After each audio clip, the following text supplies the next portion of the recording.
Hello everyone. So we are discussing the back exercise questions of the chapter Structure of Atom, and finally today is the turn of the last question of this chapter, which is question number 67.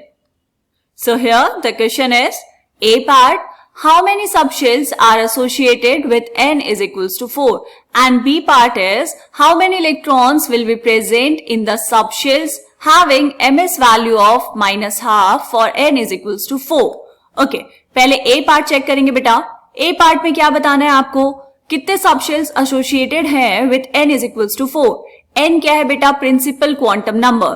तो अगर n की value 4 है तो l की value कितनी हो सकती है बेटा, l की वैल्यू हो सकती है 0, 1, 2 एंड 3. कहां से कहां तक, 0 से लेकर n-1 तक. आपको बताने हैं नंबर ऑफ सबशेल्स. ये जो L की वैल्यूज हैं बेटा, यही बताती है नंबर ऑफ सबशेल. तो L इक्वल्स टू 0 के लिए कौन सा सबशेल होता है, S, 1 के लिए होता है P, 2 के लिए होता है D और 3 के लिए होता है F. तो टोटल कितने सबशेल्स हो गए बेटा, N इक्वल्स टू 4 के लिए जो नंबर ऑफ सबशेल्स हैं वो भी होंगे 4, 4S, 4P, 4D and 4F. Clear. तो ये आपका आंसर आ गया फर्स्ट पार्ट का. ओके सेकेंड देखो बेटा, बी पार्ट. बी पार्ट में आपको क्या बताना है, बी पार्ट में आपको बताना है कितने इलेक्ट्रॉन्स प्रेजेंट होंगे सबशेल में जिसकी ms वैल्यू होगी -half for n is equals to 4. तो n इज इक्वल्स टू 4 के लिए सबशेल्स तो हम निकाल चुके हैं बेटा. तो कौन कौन से ऑर्बिटल्स प्रेजेंट होंगे यहाँ पर, देखो आप इसको डायरेक्टली फॉर्मूले से भी कर सकते हैं, लेकिन फॉर्मूला हम देखेंगे अभी लास्ट में. पहले हम देख लेते हैं कि आप लॉजिकली इसको कैसे सॉल्व कर सकते हैं. आपके पास है 4s, 4p, 4d and 4f. 4s में होता है एक ऑर्बिटल, 4p में होते हैं बेटा 3 ऑर्बिटल्स. ये सब आपको पता है, लेकिन फिर भी हम थोड़ा सा डिटेल में इस क्वेश्चन को सॉल्व कर रहे हैं. 1, 2, 3, 4 एंड 5. ये 5 ऑर्बिटल्स किस में हो गए बेटा, d सबशेल में. एंड f सबशेल में कितने ऑर्बिटल्स होते हैं बेटा, f सबशेल में होते हैं 7 ऑर्बिटल्स. तो यहां पर बना लेंगे 3, 4, 5, 6 and this is last one 7. ठीक है, ये आपने बनाए बेटा सारे के सारे ऑर्बिटल्स. ओके आपसे क्या पूछा है कि कितने इलेक्ट्रॉन्स प्रेजेंट होंगे इन सबशेल्स में जिनके लिए ms की वैल्यू होगी बेटा -half. ms की वैल्यू -half का मतलब क्या हुआ, आपसे पूछ रहा है ये वाले स्पिन के इलेक्ट्रॉन्स. ठीक है, ऊपर वालों को भी आप ले सकते हैं, लेकिन जनरली हम इसको +half लेते हैं और इसको -half. ठीक है, तो हम डाउनवर्ड स्पिन वालों की भी बात करेंगे. ओके चेक करो बेटा, यहां पर 4s में 2 इलेक्ट्रॉन्स होते हैं, एक इलेक्ट्रॉन होगा ऐसे और एक इलेक्ट्रॉन होगा ऐसे, राइट. 4p में टोटल कितने इलेक्ट्रॉन्स होते हैं बेटा, 6 इलेक्ट्रॉन्स.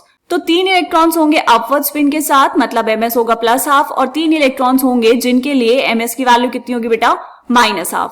ठीक है, तो क्या हम यहां से ये कह सकते हैं कि हर एक ऑर्बिटल में जितने इलेक्ट्रॉन्स आप टोटल रख सकते हैं उसके आधे इलेक्ट्रॉन्स होंगे जिनके लिए ms की वैल्यू होगी -half.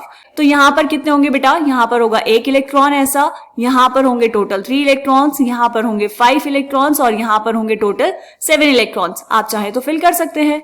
ये वाला होगा, यहां पर 3 इलेक्ट्रॉन्स आएंगे ऐसे, यहां पर 5 इलेक्ट्रॉन्स आएंगे ऐसे, है ना. क्योंकि उसके बाद जब आप फिलिंग करेंगे तो जो इलेक्ट्रॉन्स है वो कैसे आएगा बेटा, वो आएगा अपवर्ड स्पिन के साथ. क्या हमें ये बात समझ आ रही है. ओके अब ये जो मैंने साइड में यहाँ पर इलेक्ट्रॉन्स लिख दिया, इनको टोटल ऐड कर लेंगे बेटा. 3 + 1 इज 4 + 5 इज 9, 9 + 7 इज 16. तो टोटल 16 इलेक्ट्रॉन्स ऐसे होंगे जिनके लिए ms की वैल्यू -half होगी for n is equals to 4. ये तो हमने देखा बेटा लॉजिकली. अगर आप यहाँ पर इसमें डायरेक्ट फॉर्मूला लगाना चाहें, फॉर्मूला भी क्या है आपको पता होगा. ये देखो, अगर आपको दी हुई है बेटा n की value, n is equals to 4, इसमें आपको क्या निकालने हैं, इसमें आपको निकालने हैं बेटा नंबर ऑफ ऑर्बिटल्स. क्या निकालने हैं, नंबर ऑफ ऑर्बिटल्स. कितना होता है, number of orbitals is equals to n square. n square मतलब 4 का स्क्वायर. तो नंबर ऑफ ऑर्बिटल्स कितना है बेटा, 16. अब हर एक ऑर्बिटल में 2 इलेक्ट्रॉन्स प्रेजेंट होते हैं, है ना. अगर यहाँ पर कोई भी ऑर्बिटल है तो उसमें 2 इलेक्ट्रॉन्स प्रेजेंट होंगे. उन 2 इलेक्ट्रॉन्स में से एक इलेक्ट्रॉन होगा +half के साथ और एक इलेक्ट्रॉन होगा -half स्पिन के साथ. आपसे पूछा है -half वाले कितने होंगे, तो number of electrons with ms is equals to -half कितने हो जाएंगे बेटा, इसके लिए भी हो जाएगा आंसर 16. 16 इलेक्ट्रॉन्स ऐसे होंगे. क्यों, क्योंकि आपके पास टोटल 16 ऑर्बिटल्स हैं और हर एक ऑर्बिटल में एक इलेक्ट्रॉन ऐसा है जिसके लिए ms की वैल्यू -half है. ठीक है, तो आप चाहे तो ऐसे कर सकते हैं या फिर आप ऐसे भी कर सकते हैं. क्लियर बेटा? क्या ये क्वेश्चन हमें समझ आया? आसान क्वेश्चन था। एंड इसी के साथ ये चैप्टर यहाँ पर होता है कंप्लीट। मिलेंगे नेक्स्ट चैप्टर में नेक्स्ट क्वेश्चंस के साथ। तब तक के लिए आप अच्छे से पढ़ते रहिए, प्रैक्टिस करते रहिए। Bye bye.